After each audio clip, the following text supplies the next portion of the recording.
Yeah, I mean, needless to say, they're very balanced, and they've got good talent in all positions. So it's not like you can load up in any one area. You really just have to play great team defense, and it's probably the only way you have a chance to slow them down. They've had a lot of big plays this year, and they've got really good players you just named for them that are really talented. And, they're really good up front as well, very veteran up there. So, and that's their whole team. They've recruited well historically, and now they've done a good job with the portal as well. A couple key additions on the offensive side, running back, center to name two, and obviously the quarterback on top of it. So right up the middle, three really good players. So there really is no weakness there. It's just a matter of trying to, compete with them each and every down. Blake Martin, Hawkeye headquarters. Kirk, I know in the offseason you wanted to bring in an offensive coordinator to bring in some new ideas while also respecting complementary football on all three phases of the game. It seems like the players really enjoy working with Coach Lester. You guys have scored 30 in the first 4 weeks. The statistics are much different than they've been. I wanted to ask you from your vantage point, what has he brought to this program and how have things been so far? Well, it's just like when we announced him back in February, I feel the same way. Just first and foremost, a really quality person. And, I've been here 34 years now. I think I've worked with, whatever it would be, let me do the math, 2 coordinators plus 6 coordinators offensively and 3 defensive coordinators in my time here. Fortunate that we have good stability, and I think Tim's been a great fit for the program, tremendous person, as I said. Outstanding football coach on top of it, just, very positive and has really good expertise, and, his passion and love is the offensive side. He's a former quarterback, and, he's really fitting well with everybody in every regard. I also appreciate the fact that he does have, I think, a real perspective of the value of team football, and that's always been important here, at least during my 34 years, and I think he has an appreciation for that too. So he's been a great fit, and happy with the stats so far. But at this point, we've only played 4 games, so it's kind of like rankings. I think everything pans itself out or bears itself out a little bit more once you get into the latter part of the season.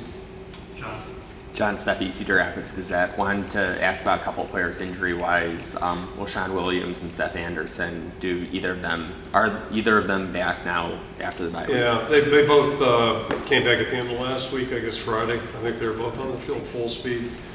So, yeah, it's good. And, if there's a positive thing right now, I guess there's a lot of positive things, but one is that we're probably about as healthy as I can remember ever. We had a record short medical meeting. Every Monday night we meet medically, myself, Ray, and the medical staff. And happy to say it was short and quick, so that's good. Our body weights are good. So, a lot of, for this time of year, we're doing pretty well that way. Chad Leistikow, Des Moines Register. Just curious, obviously, not many people go into Ohio State and win a game, but that's the only stadium really you haven't won in the Big Ten as a head coach. Got it done in '87, but is that like something you'd like to accomplish, I guess, at some point in your career? Yeah. Winning this week. Dumb question, I know. Absolutely. Yeah. No, I don't look at it that way, like, haven't done this or haven't done that, but do we want to win this week? Absolutely. Yes, we sure do, and we're trying to prepare for that right now. And there's probably a reason to say, the facts that you just gave. Historically, they've been really good, and they're tough to beat there. We all know that going into it. So, it's all about what we can do to try to get ready. And I don't say it took a miracle play, but it was close to that back in '87 over there. And we were close in '09. We played a heck of a game there in '13. So we've had some times where we've really made it competitive. And I think there's some parallels between all of those games. You're going to have to make some plays. You're going to have to compete for the full 60. Because they were awfully good in '87, and they were awfully good in '13. Some similar challenges back then. I feel like they had 12 guys on the field offensively. So somehow, some way, you've got to contain them a little bit, and then also try to muster up some plays on your end, and it's always a challenge. Scott. Yeah, Scott Dockman with The Athletic. Back a few years ago when the NCAA allowed a 4-game tryout, I guess it was for freshmen or whatever, to allow them to play but then maintain their eligibility. At first you seemed to be in favor of that, and then a couple of years later you kind of just said, I wish we could just go to a 5-game or 5 years to play football. And it sounds like that there's a kind of a growing swelling. The coaches are coming along with that. What's your feelings now on this? Because we've seen it kind of manipulated, if you will, in a couple of different situations. Yeah, that's a new wrinkle. What's happened there is a new wrinkle to some degree. So, I mean, nothing surprises me for a long time, but especially nowadays. But yeah, I still feel the same way. I think, to me, it would make sense just to give players the option to have 5 years. The trend right now is to be in a place less than longer, as it was, maybe 10 years ago. So yeah, I'd favor that. Certainly would favor that. And then, what you're referencing, what happened last week at a couple places, it's just, it's a reflection of the times, and there's, it is kind of what it is, unfortunately. Tyler Tashman with the Des Moines Register. You guys beat Penn State in 2021 at Kinnick, but since then haven't beaten Ohio State, Michigan, or Penn State. From your perspective, where do you feel like that gap is maybe between where you're and they're at, and what needs to be done to kind of close that? Yeah, again, I'm not really looking at it that way. We just take each week individually.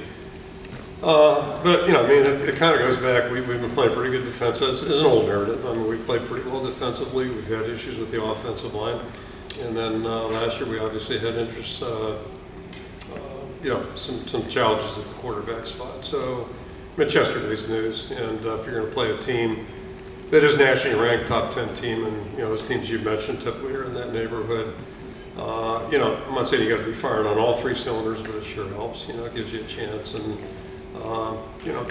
I guess I look at it the other way. I look at last year. I'll go back to that, because I know a lot's been written about how many points we scored against whoever it was a year ago. And, I think maybe you look at it the other way. Maybe we did a hell of a job winning 10 games.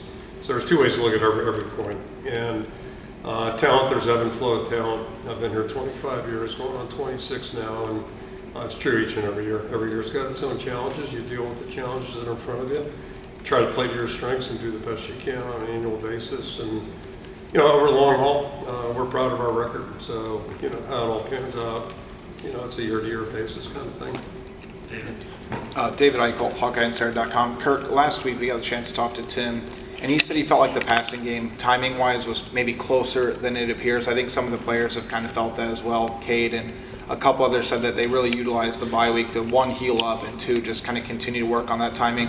Just from your vantage point, what's your kind of assessment with the passing game right now, just as far as timing and trying to piece everything together as the season goes along? Yeah, I'm only smiling because this is a hell of a week for a test drive. It's going to be a little bit of a challenge there. And just, part of that too is blocking their guys up front. They've got an outstanding front. I mean, I think they've 8 all-conference players back on defense. Maybe it's 9. I'm not sure, but they've got really good talent. So their back end is really talented, veteran. The front guys are the same way. But I agree with what the players said. I think we're making progress, and I was not overly concerned about the statistics coming out of our last game. I was really pleased with the way we played and just the way we responded in that game. And you play to the way the game's going too. That's the other part of it. And so personally, I hope we don't have 60 pass attempts this week, because if we do, I know what the outcome's going to be. But we're making progress, and I feel like we're progressing pretty much in every area over the last 4 weeks. And now the challenge is we got a 8-week stretch right now. We're just focused on the next 6. But that's the challenge is make improvement each and every week.